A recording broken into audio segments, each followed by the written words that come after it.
Hello, I am the Ronin Pawn, and this is an announcement from the Federal Register, the daily journal of the United States government. I was recently notified via email and Twitter by some of you that the U.S. Copyright Office is currently taking letters. They're currently opening their ears to hear how the DMCA works in the real world, how it impacts small businesses, large businesses.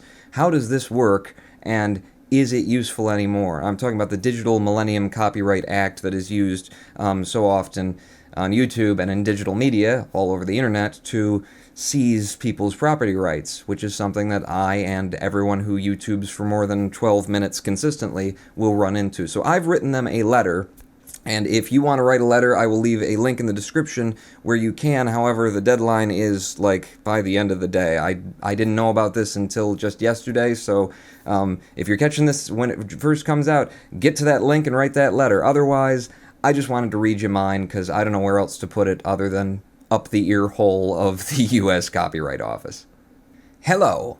I'm a full-time YouTuber, and as much as I appreciate the attempts YouTube has made to indemnify itself against possible legal battles over copyright issues with its platform, YouTube's current system for handling copyright matters emerging from and around the DMCA merely shifts copyright abuses from one party to the other.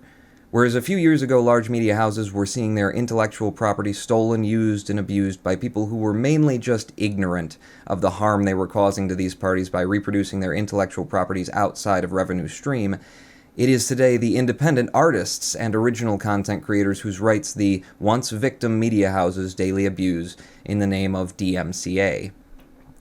The system YouTube devised to address those earlier abuses, still in use today, first automates the process of content matching. A media holder submits a copy of their music or video to YouTube, and thereafter a computer will automatically check all new uploads to see if they contain that submitted material.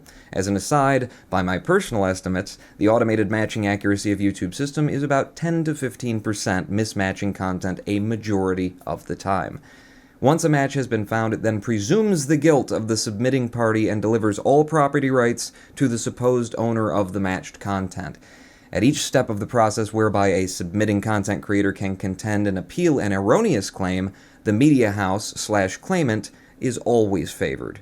The creator must submit evidence, facts, and arguments to justify their use of, or more often prove that, the entity claiming the property does not actually hold the rights to it, and meanwhile, the claimant need only click a single button to disagree, a button which, when clicked, results in immediate seizure and transfer of all property rights from the submitting party to the claiming party. Sony Media, Warner Brothers, Universal Music Group, and a million less-known YouTube-verified media license holders need only raise their hand and say, "It's mine," and the presumption is, "I guess so then." And they do not own these properties a majority of the time.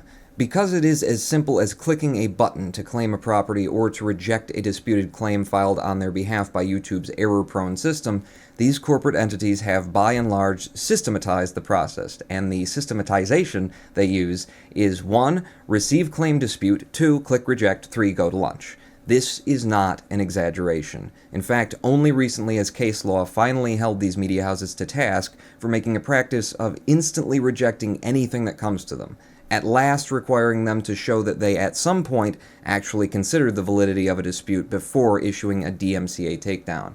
However, this only applies to DMCA takedowns, and there is neither case law nor anything in the DMCA that requires them to have reviewed facts when using YouTube's system to reject a dispute to their ownership as claimed through automation.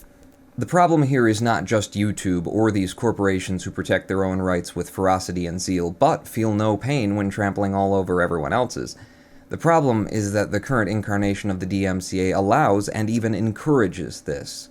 We find that concepts like fair use and parity are so vaguely defined and unsubstantiated in the law that there is no real-world applicable set of conditions that either party in a dispute can truly stand on with confidence.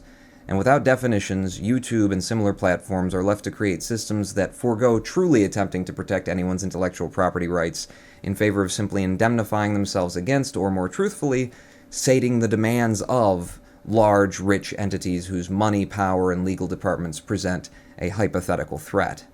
Original content creators and artists are injured by this new status quo not only monetarily, where the right to monetize their work is seized from them without merit or evidence of abuse, but they are again injured, as are we all, when as a whole expression itself is stifled.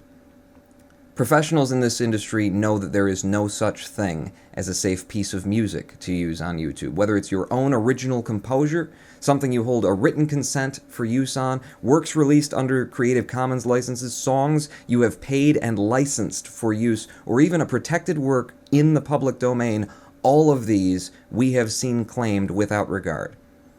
I have personally made use of a recording by the United States military band, all performances of which are public domain because they play in service of all American citizens, and nonetheless had that video claimed by either a careless or unscrupulous CD house that once published and sold an album containing the song, and then sent that album to YouTube systems along with thousands of others when they claimed their properties in bulk. I will add that I have seen no evidence that these systems self-correct. If I used that same recording today, even though that CD house was forced to admit they did not hold a copyright on that music, I would fully expect it to be claimed again by YouTube's automated system and on behalf of the same media house who has already agreed they don't own it. Under these practices, the marketplace of ideas is constrained. Freedom of expression, while guaranteed on paper, is a premise which must be fought for at each and every turning, and thus it is made moot. The creative industries, independent artists, and future generations all learn to walk on eggshells and dance around unfair practices, and something very important is lost. All are not silenced, but all become quieter. I recommend that the committee reviewing the DMCA include in their considerations new protections that require license claims, including those automated, to be substantiated and supported before intellectual property rights can be seized, transferred, or in any way inhibited by a mediating third party. When I upload my work to a site like YouTube, it is mine. I made it. I own it. I hold the copyright. If someone wishes to disagree, let them bring proof. Let them bring a rational argument. Let them stand and deliver, but do not let them have a magic button that instantly makes my work theirs. Thank you for your time. Ronan Pawn.